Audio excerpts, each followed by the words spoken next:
जय हिंद प्यारे बच्चों, आज का सुप्रभात। कक्षा 7 के बच्चे ध्यान देंगे। पाठ 7 अभी तक हम लोगों ने पठन कार्य अभ्यास कार्य समाप्त किया। अभ्यास प्रश्नों को हल करने के उपरांत पाठ में आपके समक्ष दिया हुआ है शब्द ज्ञान। शब्द ज्ञान में आपके समक्ष अलंकार है। अलंकार के बारे में जानने से पहले यहाँ आपकी जो ब्लूप्रिंट में जो कुछ शब्द या वाक्य लिखे हुए हैं इनको पर हम ध्यान देंगे। पृष्ठ संख्या 9 आप अपनी पुस्तक में खोल लें और इनका उच्चारण जैसे मैं कर रहा हूं वैसे आप भी करेंगे वीडियो देखने के साथ साथ। पहला इसमें चंदू के चाचा ने चंदू की चाची को चांदनी रात में चांदनी चौक पर चांदी की चम्मच से चटनी चटाई। है ना इंटरेस्टिंग। दूसरा है समझ समझ कर समझ को समझो, समझ समझना भी एक समझ है, समझ समझ के जो ना समझे मेरी समझ में वो ना समझ है। ये दूसरा है। तीसरा है आपका डाली डाली पर नजर डाली, किसी ने डाली अच्छी नजर डाली तो किसी ने बुरी नजर डाली, जिस डाली पर मैंने नजर डाली वह डाल किसी ने तोड़ डाली। तीसरा खत्म हुआ।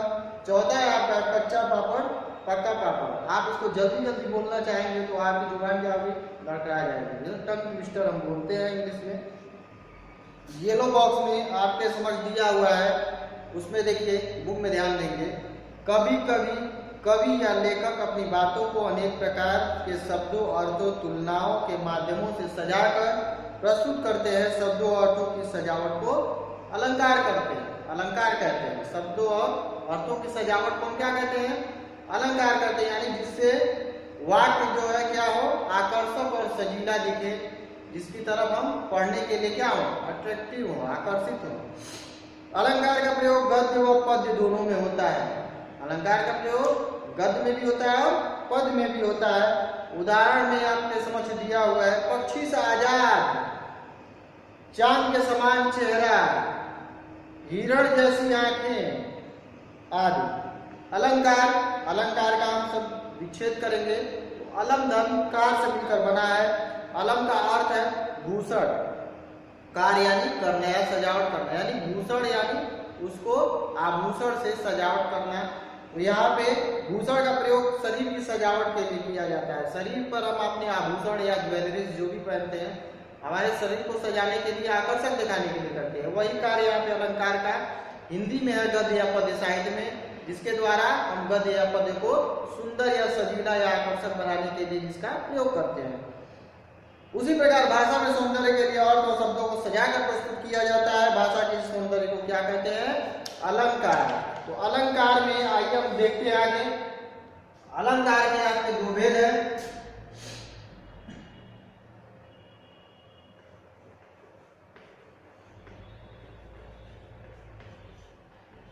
अलंकार के आपके दो भेद है। पहला है आपका शब्दालंकार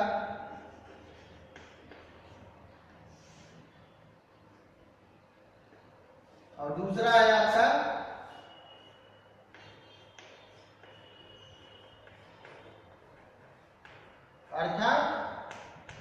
अलंकार। इनके नाम से यह स्पष्ट है, शब्द धन अलंकार और दूसरा है अर्थ धन अलंकार। तो पहला जो है आपका शब्द धन अलंकार, यानी जहां गद्य या पद्य में शब्द के माध्यम से जहां चमत्कार या सजावट को प्रकट किया जाए, यहाँ जहाँ चमत्कार उत्पन्न हो, आकर्षण उत्पन्न हो शब्दों के माध्यम से, वहां शब्दालंकार होता है।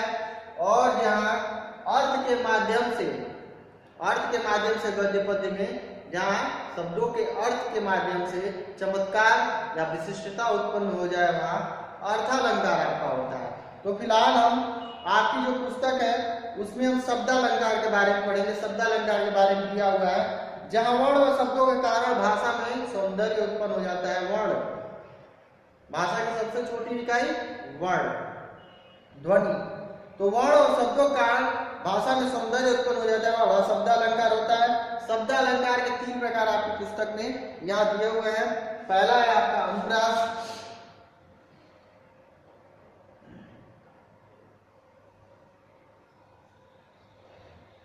पहला है आपका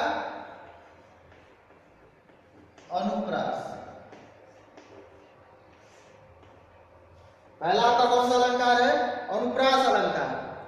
अनुप्रास अलंकार के बारे में सभी लोग लगभग तो जानते ही होंगे। अभी मैंने जो पहला एग्जाम्पल आपके समझ पढ़ा था, पीछे हम चलते हैं पृष्ठ संख्या 9 पे। पहले एग्जाम्पल की ओर हम बढ़ेंगे, जिसमें ब्लू बॉक्स में ये पहला एग्जाम्पल है। चंदू के चाचा ने चंदू की चाची को चांदनी रात में चांदनी चौक पर चांदी के चम्मच से चटनी चटाई। इसमें मैक्सिमम कौन सा वर्ड आया हुआ है? च वर्ड। गुड, च वर्ड आया हुआ है। तो एक ही प्रकार के वर्ड की आवृत्ति दो या दो से अधिक बार या अनेक बार हो, वहां पर कौन सा अलंकार हो जाएगा? अनुप्रास हो जाता है। यहां आप देख लेंगे, इसकी परिभाषा है। अनुप्रास का अर्थ क्या होता है? सबसे पहले हम इसका अर्थ समझेंगे। अनुप्रास का अर्थ यहाँ पे क्या हो जाएगा? बार बार अनुसरण जिसका हो, यानी वर्णों की बार बार आवृत्ति। वर्णों की क्या है? बार बार आवृत्ति। यहाँ देख लेंगे हम, क है आपका अनुप्रास अलंकार पृष्ठ संख्या 10। अनुप्रास का अर्थ है वर्णों की आवृत्ति, अर्थात एक ही वर्ण का बार बार आना, रिपीट करना, बार बार आना। जहां एक वर्ण की आवृत्ति के कारण भाषा सौंदर्य उत्पन्न होता है, वहां अनुप्रास अलंकार होता है। ठीक है, तो इसका सिर्फ एग्जाम्पल हम देखते चलेंगे। एग्जाम्पल में आप खुद बताएंगे कि कौन से वर्ण की आवृत्ति कितने बार हुई है या अधिक बार हुई है। तो आइए बढ़ते हैं हम। गीता गाना गाती है। गीता गाना गाती है।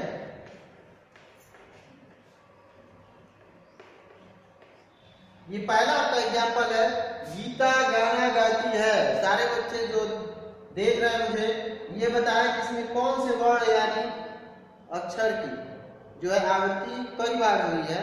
तो कौन सा है इसमें? ग ग ग। ठीक है, ग वर्ण की आवृत्ति बार बार हुई है। तो ये एग्जाम्पल हमारे समक्ष दिया जाएगा। अगर पूछा जाए कि इस प्रस्तुत उदाहरण में कौन से अलंकार की आवृत्ति हो रही है या कौन सा अलंकार यहाँ पे प्रस्तुत है, इस उदाहरण को देखकर आप बताइए। तो आप कौन सा अलंकार बताएंगे? अनुप्रास अलंकार। गुड। दूसरा है ग वर्ण की आवृत्ति। दूसरा इसका एग्जाम्पल है, चार चंद्र की चंचल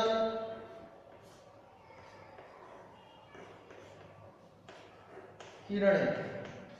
ठीक है, अब इसमें आप बताइए कि कौन से वर्ण की आवृत्ति एक या दो या अधिक बार हुई है। तो हम देखेंगे च च च च। कौन से वर्ण की आवृत्ति अधिक हुई है?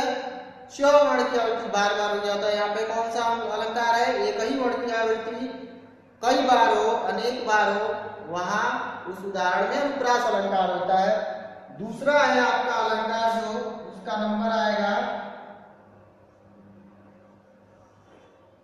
यमक। दूसरा क्या है आपका? यमक। यमक की जो यमक का जो मूल अर्थ होता है वो होता है दो। यमक का अर्थ क्या होता है? दो। यानी आप अब एग्जाम्पल इसमें परिभाषा में जाएंगे, अपनी पुस्तक पृष्ठ संख्या 10 में दिया हुआ है। ख यमक अलंकार। यमक का अर्थ है दो, जहां एक शब्द दो या दो से अधिक बार प्रयुक्त हो, लेकिन दो तो होता है, लेकिन दोनों के अर्थ क्या हो जाते हैं? अलग अलग चीजों के लिए अलग अलग, यानी दोनों के अर्थ भिन्न भिन्न हो जाते हैं, अलग अलग हो जाते हैं। तो यहाँ देखेंगे कि जहाँ एक शब्द दो या दो से अधिक बार प्रयुक्त किया गया हो, परंतु उनके अर्थ अलग अलग हो, वहां यमक अलंकार होता है। इसका आप उदाहरण देखते चलेंगे। इसका उदाहरण हम देख चुके हैं अनुप्रास का। अब हम यमक का उदाहरण देखेंगे। इसमें आपका पहला उदाहरण हो जाएगा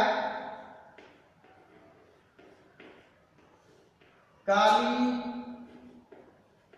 घटा का घमंड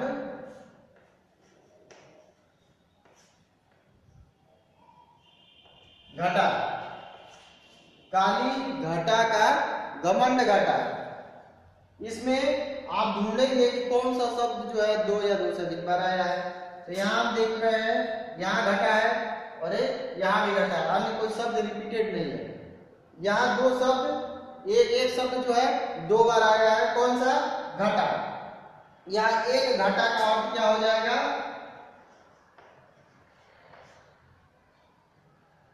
और दूसरे घटा का अर्थ,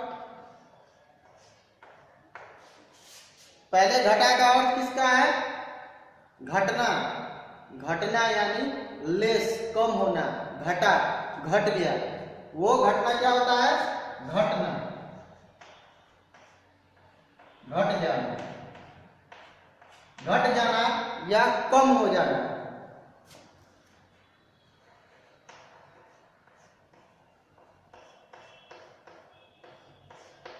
घटा यानी एक घटा का अर्थ क्या हुआ? घटना या कम हो जाना, घट जाना या कम हो जाना, लेस। और एक घटा जो है आपका, ये पर्यायवाची शब्द है। किसका पर्यायवाची शब्द है? मेघ का, बादल का। तो यहां हो जाएगा बादल। तो ये काली घटा का घमंड घटा। तो काली यानी काले, बादल का घमंड घट गया यानी कम हो गया। यहाँ एक घटा दो बार आई है, लेकिन दोनों के अर्थ क्या है? अलग अलग है, इसलिए यहाँ पर कौन सा अलंकार होगा? यमक अलंकार। दूसरा है आपका, तीन बेर खाती थी वो तीन बेर खाती है। तीन बेर खाती थी वो तीन बेर खाती है। तो एक यहां पे देख लेंगे, तीन बेर खाती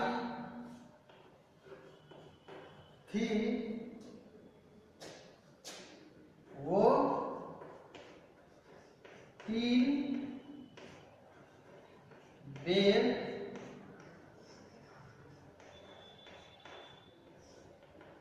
खाती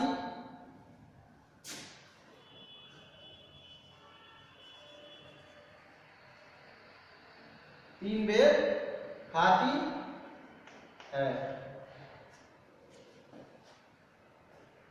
तीन बेर खाती थी वो तीन बेर खाती है। यहां दो बार बेर है, यहां दो बार बेर है। दोनों बार बेर का, एक बेर का अर्थ क्या होगा? एक बेर का अर्थ होगा आपका जो फल आप खाते हैं, बेर का फल, वो बेर। और एक बेर का मतलब है उतनी बार। एक बेर का मतलब क्या है? उतनी बार, उतनी दफा, उतनी मर्तबा। गिनती के लिए होता है ना कि इतनी बार मैंने ये कार्य किया, इतने बार, तो उसको बेर बोलते हैं। उतनी बार यानी इतनी दफा, इतनी मर्तबा मैंने ये कार्य किया, इतनी बार मैंने खाना खाया, तो वो काउंटिंग के लिए होता है। और एक बेर होता है वो फल होता है। तो तीन बेर खाती थी, यानी जो इसका दोनों तरफ से अर्थ हो सकता है कि जब वो गरीब थी तो दिन में वो तीन बेर, यानी बेर के तीन फल सिर्फ खाती थी। आज उसकी स्थिति बदल गई है, वो तीन बेर खाती, यानी तीन बार खाना खाती है। और यहाँ पे ये भी हो सकता है कि तीन बेर खाती थी, यानी दिन में वो तीन बार खाने वाली जो लड़की थी वो आज तीन बेर के फल खाती है। आज उसकी स्थिति दयनीय है। तो यहाँ ये हो गया। और तीसरा जो है आपका श्लेष। श्लेष का सबसे पहले शाब्दिक अर्थ जो है चिपका हुआ, यानी एक ही में चिपका हुआ जो अर्थ दे, वहां श्लेष अलंकार होगा। श्लेष का अर्थ है चिपका हुआ, जहां एक ही शब्द का प्रयोग दो या दो से अधिक अर्थों के संदर्भ में, यानी शब्द तो एक होगा, यहाँ शब्द सिर्फ एक होगा, लेकिन उस शब्द का अलग अलग चीजों के लिए, अलग अलग परिस्थितियों के लिए अलग अलग अर्थ मिलेगा। शब्द एक ही लेकिन अर्थ अनेक, कई सारे। तो यहाँ देखेंगे वहां श्लेष होता है। उदाहरण है, रहीमन पानी राखी ने बिन पानी सब सून, पानी गए न उबरे मोती मानुष शून। तो यहाँ लिख लेंगे, रहीमन पानी राखिए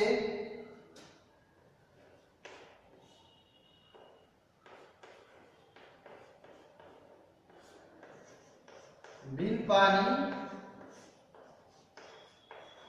सब सून। रहीमन पानी राखिए बिन पानी सब सून, पानी गए न उभरे, पानी गए न उबरे, पानी गए न उबरे, मोती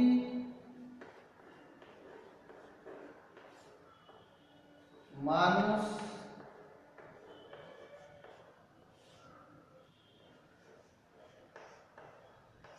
चून, मोती मानुष चून। ठीक है। रहीमन पानी राखिए बिन पानी सब सून, पानी गए न उबरे, मोती मानुष चून। ठीक है। यहां इसका अर्थ, पानी का जो अर्थ है वो अलग अलग यहाँ पे सबके लिए प्रयुक्त हो जाएगा। पानी शब्द का प्रयोग उसके 3 अर्थ हो। रहीमन पानी राखिए बिन पानी सब सून, तो यहाँ 3 चीजें हैं, 1 2 और 3। ठीक है। तो यहाँ पानी का अर्थ इस मोती के लिए क्या होता है? चमक। मोती के लिए क्या होता है? चमक। मोती से यहाँ पर अर्थ किया है चमक से। मनुष्य के लिए क्या है पानी? प्रतिष्ठा से, यानी उसके मान सम्मान से। और चून यानी चूना या का पानी, यानी चूने के संदर्भ में ही सिर्फ पानी का प्रयोग पानी के लिए हुआ है। मनुष्य के लिए, मनुष्य के लिए पानी का मतलब मान सम्मान, प्रतिष्ठा, इज्जत। और मोती के लिए पानी का मतलब चमक। यानी तीनों के लिए पानी का अर्थ अलग अलग हो गया। यहाँ पे श्लेष अलंकार आपका हुआ। दूसरा अन्य उदाहरण आप देखना चाहेंगे तो एक अन्य उदाहरण भी आप देख सकते हैं। चरण धरत चिंता करत, चितवत चहोर, सुबरन को ढूंढत फिरत कभी व्यभिचारी चोर। तो सुबरन जो है आपका वो कवि, व्यभिचारी और चोर, तीनों के संदर्भ में सिर्फ सुबरन से ही अलग अलग अर्थ मिलता है। यहाँ सुबरन का अर्थ कवि के लिए होगा सुबरन, यानी सुंदर वर्ड यानी अक्षर। कवि क्या ढूंढता है? सुंदर अक्षरों को ढूंढता है, सुंदर अक्षरों के लिए पागल रहता है।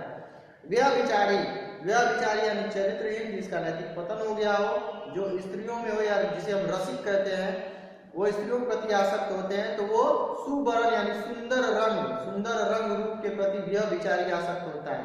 यहाँ सुबरन का अर्थ व्यभिचारी के लिए सुंदर रंग रूप, कवि के लिए सुबरन सुंदर वर्ड यानी सुंदर अक्षर।